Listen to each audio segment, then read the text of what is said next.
वो क्या सेगमेंट है।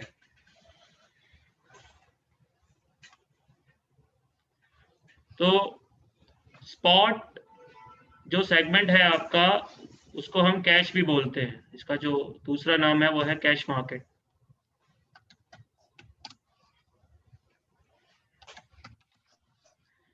अभी आपने एज अ इन्वेस्टर पैसा लगाना है, स्टॉक्स परचेज करना है, let suppose invest into stocks generally for long term. तो आप स्पॉट सेगमेंट में जाते हो। वो आपका जो सेगमेंट होता है वो स्पॉट होता है, और उसको हम कैश मार्केट या कैश सेगमेंट भी कहते हैं। इसमें कुछ आपको बेनिफिट्स होते हैं कि आप जितना चाहें उतने टाइम के लिए लॉन्ग लास्टिंग स्टॉक्स में अपनी पोजीशन बना के रख सकते हो। एक तरीके से हम उसे डिलीवरी बोलेंगे।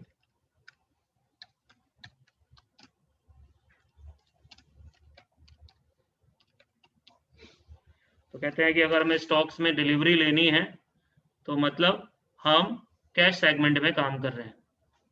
इसमें और भी आपके कुछ बेनिफिट हैं कि आपको डिविडेंड मिलते हैं,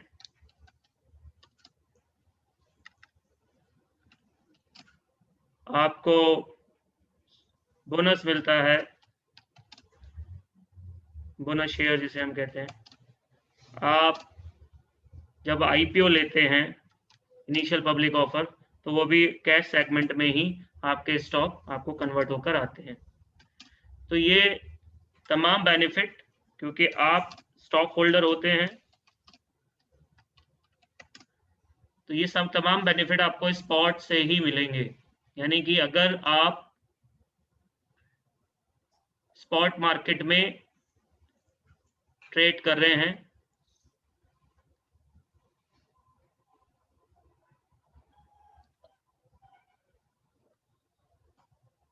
तो आप समझ लीजिए कि आपका स्पॉट मार्केट का मतलब हो गया कि आप इन्वेस्टर हैं, आप लॉन्ग टर्म या लॉन्ग लास्टिंग पोजीशन के लिए काम कर रहे हैं। आपको डिविडेंड भी मिल सकता है, आपको बोनस भी मिल सकता है, आप आईपीओ में लगा रहे हैं और आप स्टॉक होल्डर हैं। आप स्टॉक मार्केट में कंपनी के एक तरीके से मालिक हैं, आपके पास वोटिंग राइट है। ये सारे तमाम बेनिफिट आपको स्पॉट मार्केट में मिलेंगे, ठीक है। लेकिन दूसरा सेगमेंट है डेरिवेटिव।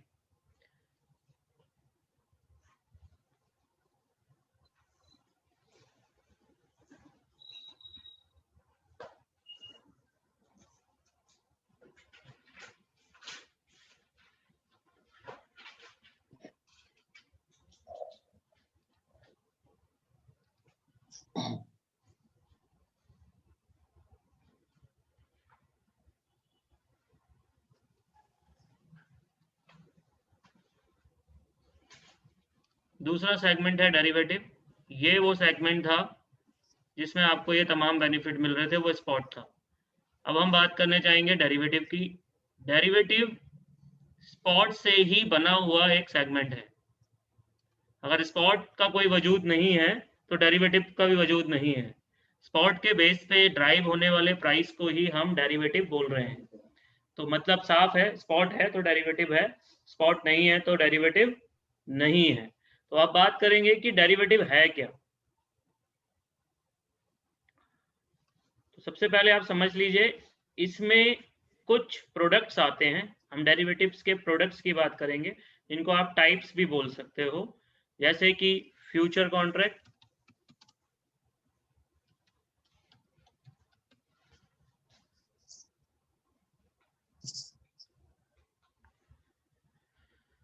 दूसरा प्रोडक्ट आ गया ऑप्शन कॉन्ट्रैक्ट,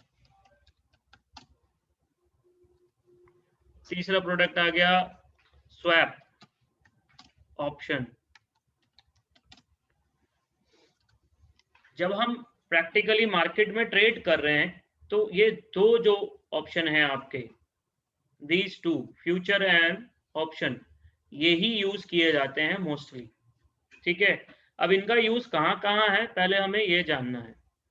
तो आप समझ लीजिए इनका यूज इक्विटी डेरिवेटिव में है, कमोडिटी डेरिवेटिव में है और करेंसी डेरिवेटिव में है। इसके अलावा जो लोग क्रिप्टो में ट्रेड करते हैं वहां पे भी डेरिवेटिव यूज होता है और फॉरेक्स।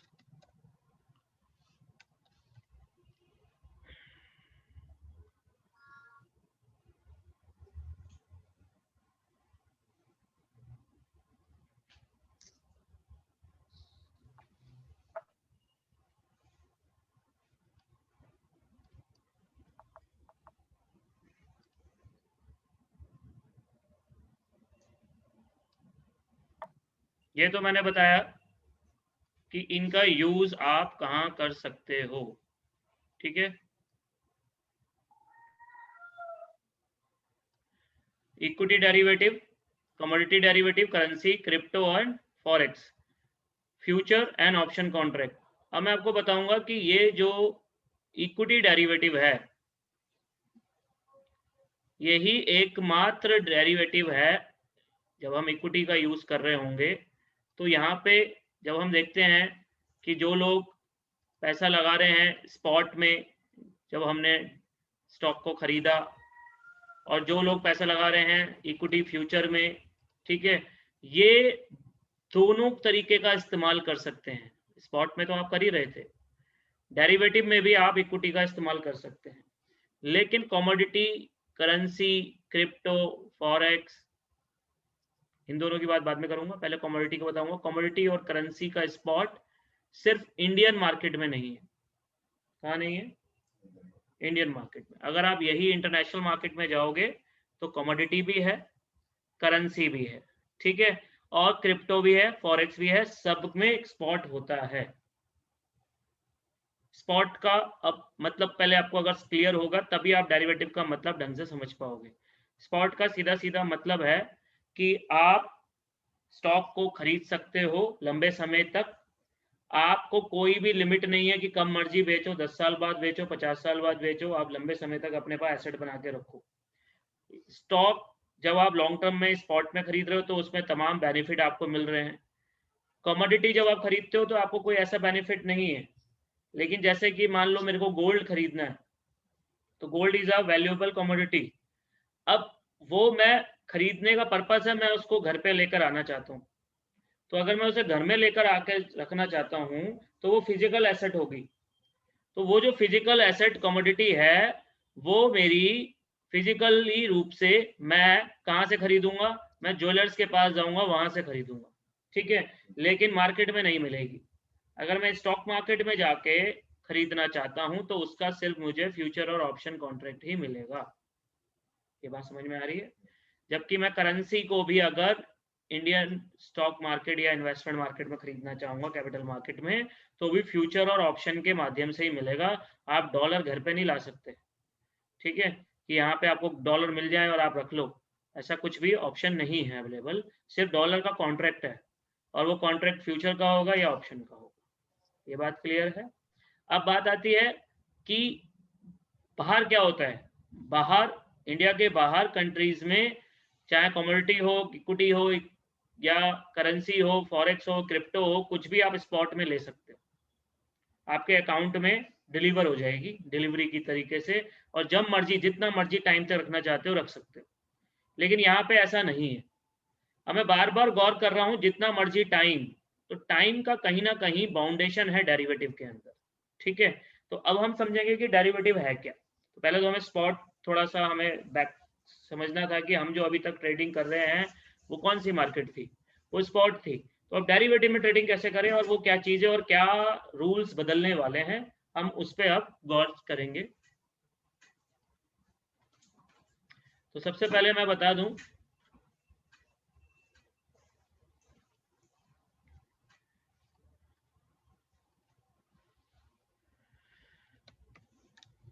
जनरली मैं एक एग्जांपल देता हूं डेरिवेटिव को समझने का। बड़ा सिंपल सा एग्जांपल है और आपको समझ में आ जाएगा। आप देख सकते हो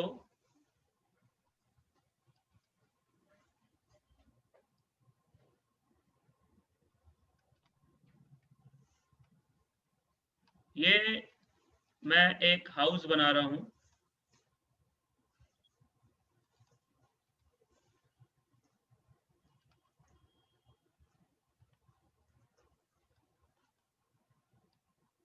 दिस इज द हाउस।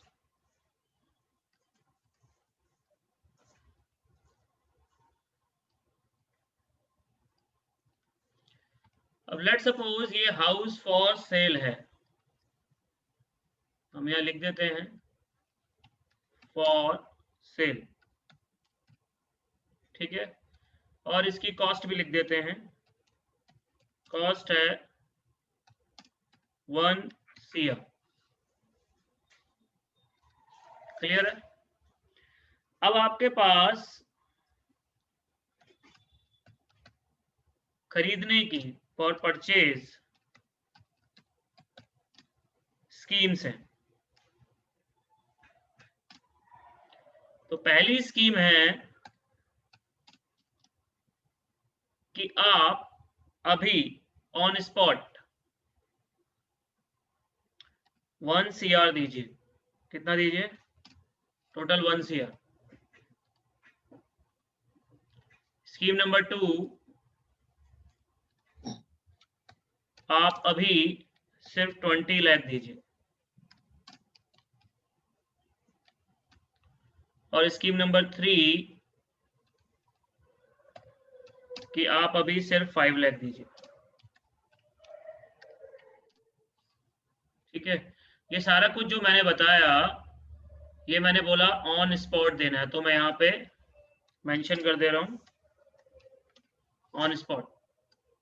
ठीक है, अब जब आप ये ऑन स्पॉट दोगे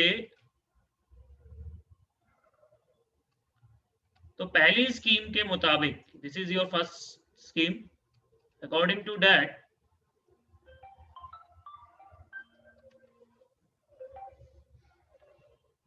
आपको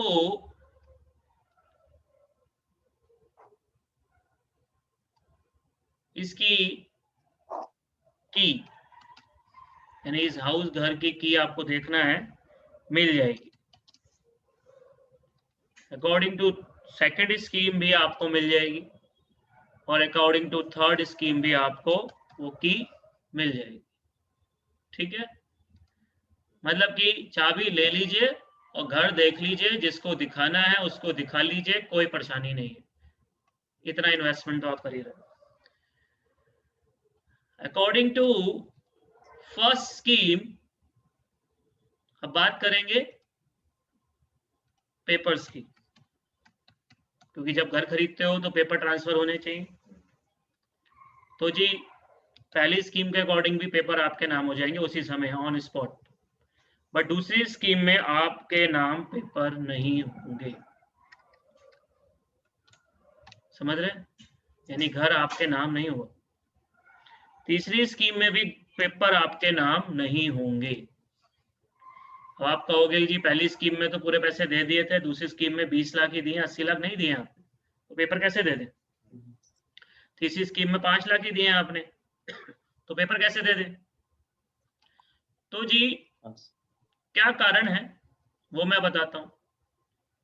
कारण ये है कि पहली स्कीम में तो कोई प्रॉब्लम नहीं है, लेकिन दूसरी स्कीम के अंदर आपके ऊपर एक ऑब्लिगेशन डाला हुआ है कि आपको 80 लाख रुपीस जो आपका बैलेंस फिगर है वो डिपॉजिट करना होगा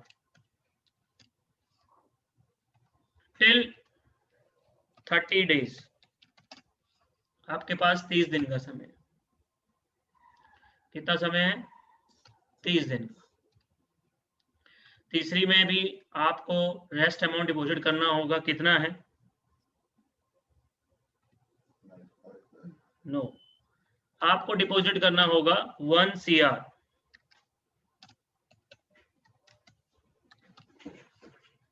अब आप कहोगे कि दूसरी में तो आपने रेस्ट ऑफ अमाउंट मांगी, तीसरी में आपने पूरे पैसे मांग लिए, फिर 5 लाख किस बात के दिए थे?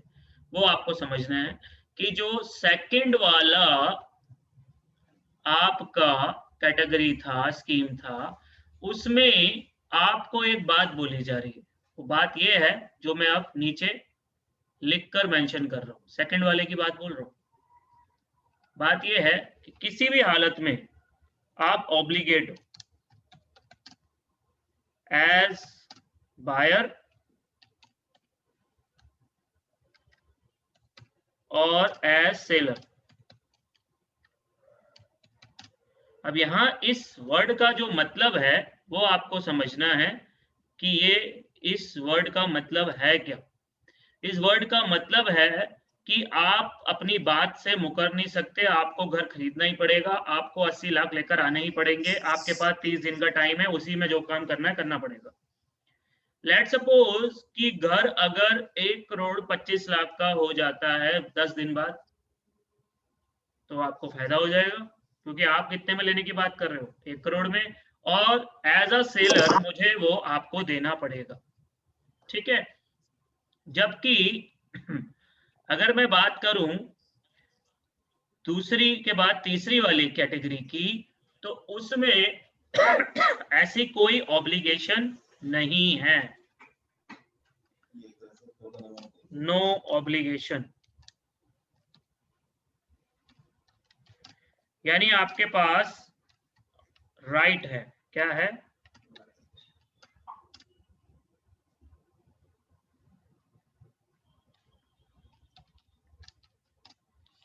No obligation having right. ये मैं जो आपको बता रहा हूं ये आपकी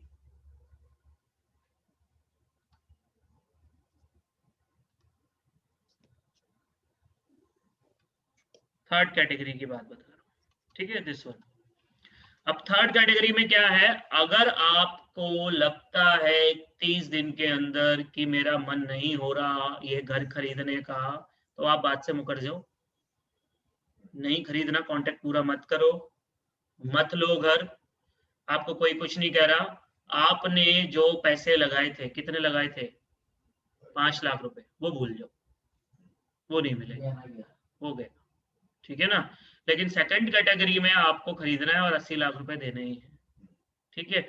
अब 3 तरीके के स्कीम्स हैं आपके पास घर खरीदने की। 30 दिन का समय इनमें मिला हुआ, इसमें तो आपने खरीद ही लिया शुरू में। आप कौन सी कैटेगरी से खरीदना चाहोगे और क्यों? सवाल अब शुरू होता है कि क्यों परचेज करोगे और कौन सा परचेज करोगे। सवाल क्यों परचेज करोगे और विच, कौन सी स्कीम आपको ठीक लग रही है। अगर प्रॉपर्टी की वैल्यू ज्यादा है तो सब में और मिलेगा बेनिफिट। हाँ तो मिलेगा, अभी तो 10 सबसे लास्ट वाली ठीक हो रही है, सब में बेनिफिट मिलेगा। प्रॉपर्टी बेनिफिट सब में, बस डिपेंड करता है आप किस स्कीम से लोगे, वो आपको आइडेंटिफाई करना है। मेरी तो पिक्चर में सेकंड थर्ड ही आया ना, वो आपकी मर्जी है, आप बताओ। मेरे हिसाब से तो थर्ड स्कीम सबसे बेस्ट है। अगर रेट बढ़ता है तो मैं परचेज कर लूंगा, रेट बढ़ेगा तो मैं अपना बैलेंस छोड़ के आऊंगा, जैसे अगर हम प्रॉपर्टी के दूसरे करते हैं। अब कोई कहता है थर्ड बढ़िया है, कोई सेकंड बढ़िया, कोई फर्स्ट बढ़िया। तो पहले तो आपको परचेज का पर्पस जानना होगा। आपका परचेज का पर्पस क्या है? अगर मेरा पर्पस है कि मुझे ये घर में रहना है, घर किस लिए खरीदते हैं? घर खरीदते हैं या तो रहने के लिए या इन्वेस्टमेंट के लिए। तो अगर मेरे को रहना है तो मैं लॉन्ग टर्म रहूंगा, तो फिर मैं अभी पैसे दूं या 30 दिन बाद दूं, फर्क क्या पड़ता है?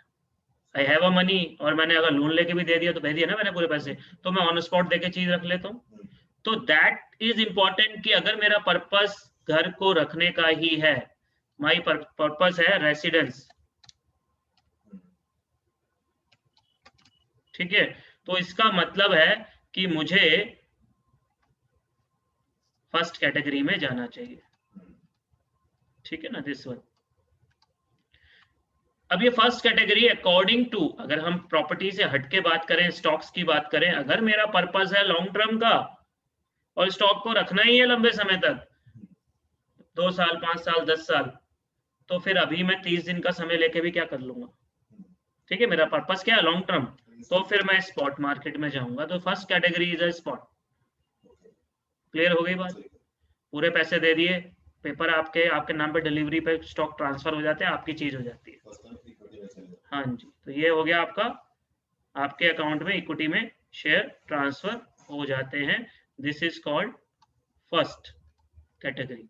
अब अगर आपका मन करता है नहीं मैंने तो कल ही बेच देना है, मैंने तो परसों ही बेच देना है, मैंने तो 1 महीने में बेच देना है, अभी उतार चढ़ाव में ही बेच दूंगा, रोज ट्रेडिंग करूंगा, तो आप डेरिवेटिव का इस्तेमाल कर रहे हो। और सेकंड कैटेगरी जो मैंने आपको बताई है, जिसमें आपने एक सिक्योरिटी अमाउंट दे रखी है और वो सिक्योरिटी अमाउंट आपने ऑब्लिगेशन के बेस पे दी हुई है, क्योंकि ऑब्लिगेट हो कि अगर आपने नहीं दिए तो आपका टोटल पैसा लॉस हो जाएगा, तो आपको देना ही पड़ेगा, आपको 1 करोड़ की जो कॉन्ट्रैक्ट हुआ है इस पे खरीदना ही पड़ेगा। इसको हम बोलते हैं फ्यूचर कॉन्ट्रैक्ट।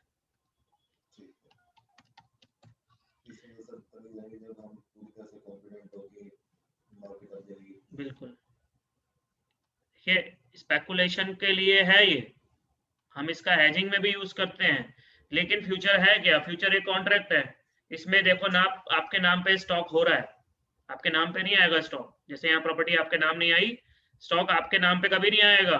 और अगर स्टॉक आपके नाम पे नहीं आएगा तो तमाम बेनिफिट जो मैंने अभी आपको बताए थे, डिविडेंड, स्प्लिट, ये सब चीजें आपको नहीं मिलेगी, बोनस वगैरह। और आपको एक समय दिया जाएगा, जैसे यहाँ समय दिया हुआ है, तो 30 दिन का समय है, तो इतने टाइम ही होगा आपके पास खरीदने बेचने के लिए। ऑटोमेटिकली वो कॉन्ट्रैक्ट 30 दिन बाद खत्म हो जाएगा। तो अगर मैंने आज खरीदा और 30 दिन है, तो 30 दिन में मुझे उसे बेचना है, मेरे ऊपर बाउंड्री लग गई 30 दिन की। दूसरा, पूरे पैसे जमा नहीं करने, ठीक है, लिमिटेड अमाउंट जिसको सिक्योरिटी कहते हैं, और फ्यूचर की भाषा में अभी समझाऊंगा आगे, मार्जिन कहते हैं, ठीक है। तीसरा, आप ऑब्लिगेट हो, खरीदना ही पड़ेगा। अब मान लो इस घर की कीमत हो जाती है, अभी घर है 1 करोड़ का, और मैं यहां लिख दे रहा हूं कि घर की कीमत लेट सपोज हो जाती है 70 लाख। कितनी हो जाती है? 70 लाख। और आपने सेकंड कैटेगरी से घर खरीदा हुआ है, you purchase through second option, आपने चूज किया है उसमें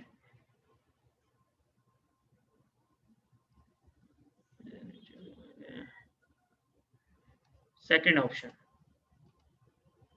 तो मैं लिख देता हूं आपके पास सेकंड कैटेगरी है जो कि फ्यूचर वाली है, ठीक है।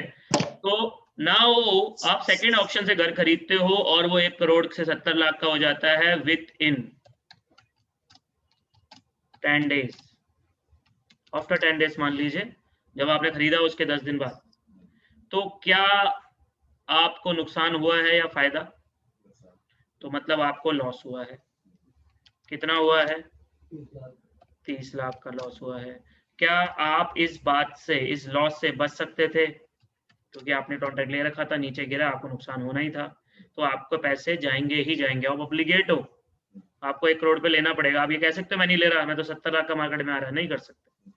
लेकिन वहीं पे अगर सेम कैटेगरी की जगह पे हम कैटेगरी नंबर 3 यूज करते, ऑप्शन, तीसरी कैटेगरी कौन सी है?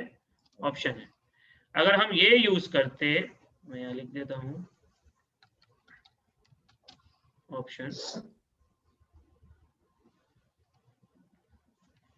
जिसमें मैंने आपको पॉइंट दिया था कि नो ऑब्लिगेशन, हैविंग राइट, आपके पास अधिकार है, आप चाहो तो लो, चाहो तो मत लो।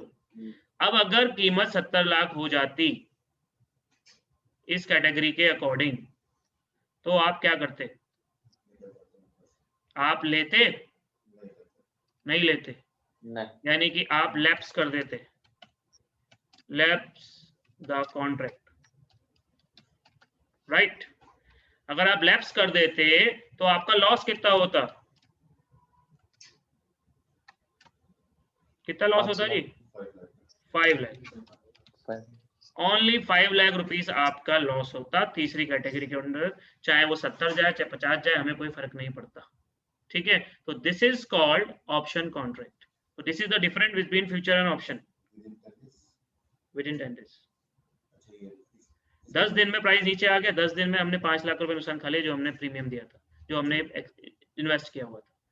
अब अगर ये बढ़ जाता, लेट सपोज इसी एग्जांपल को आगे बढ़ा देते हैं, 30 दिन हमारा मैक्सिमम टाइम है, 30 दिन मैक्सिमम टाइम है, 10 दिन में हुआ है जो भी कुछ हुआ है। अब मान लो कि रेट पहुंच जाते 1 करोड़ से 1.30 CR। तो अगर आप सेकंड कैटेगरी देखते हो तो 20 लाख लगाए थे आपने और आपने 1 करोड़ का घर लेने की बात की थी 10 दिन के अंदर, आफ्टर 10 डेज वो हो गया 1.3 CR का। तो अकॉर्डिंग टू सेकेंड ऑप्शन, जिसको हम फ्यूचर बोल रहे हैं, आपको प्रॉफिट हो जाता कितना 30 लाख। 30 लाख का जो आपका प्रॉफिट था, अब आप ये देखो वो on the basis of 20 lakh होता। पैसा कितना लगाया था आपने? 20 लाख, ठीक है। अब वहीं अगर हम कैटेगरी नंबर 3 यूज करते, जिसको हम ऑप्शन कहते हैं, ठीक है, तो उसके अकॉर्डिंग आपको इसी एग्जाम्पल में प्रॉफिट होता कितना प्रॉफिट होता? बताओ ना कितना? 25 लाख। कैसे आया? ये 30 लाख तो टोटल फिगर आ गई। अगर हम देखें 1.3 करोड़ माइनस कॉस्ट कितने की थी? 1 करोड़, लेकिन माइनस करना पड़ेगा 5 लाख भी तो लगाए थे आपने, टोटल आपको तो महंगा पड़ा था ना। तो कुल मिला के 25 लाख रुपीज ही बचेंगे आपके पास, लेकिन on the basis of 5 lakh. अब आप खुद सोच लीजिए कि किसने ज्यादा कमाया, किसने ज्यादा कमाया? 5 लाख वाले ने या 20 लाख वाले ने? नहीं सर, 5 लाख वाले ने ज्यादा कमाया। आप 5 लाख लगा के 25 लाख कमा रहे हो। परसेंटेज देखो ना। हाँ जी, परसेंटेज वाइज देखो। अगर हम सेम कैपिटल लगाते तो वो 20 लाख में तो 4 गुना पैसे कमा लेता, ठीक है ना। तो क्लियर हुआ आपको बात?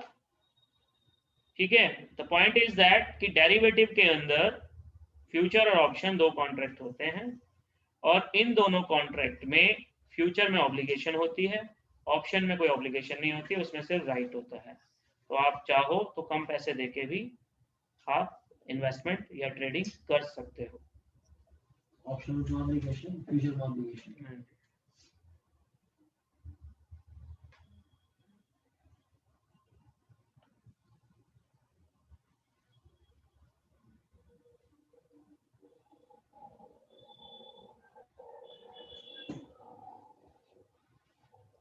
ठीक है।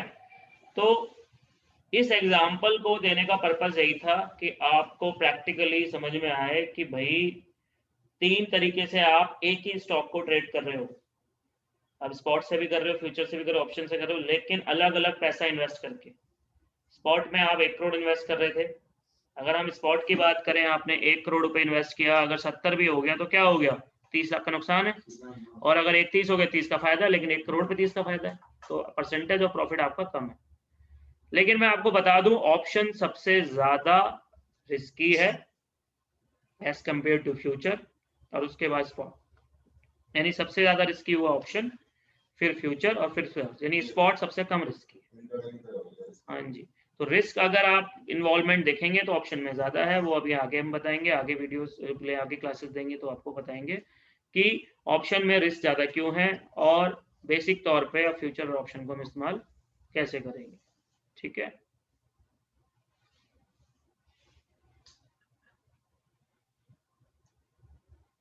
हेलो। हाँ सर। प्रदीप, अभी मैं रोक रहा हूँ इसको, ठीक है। Okay sir.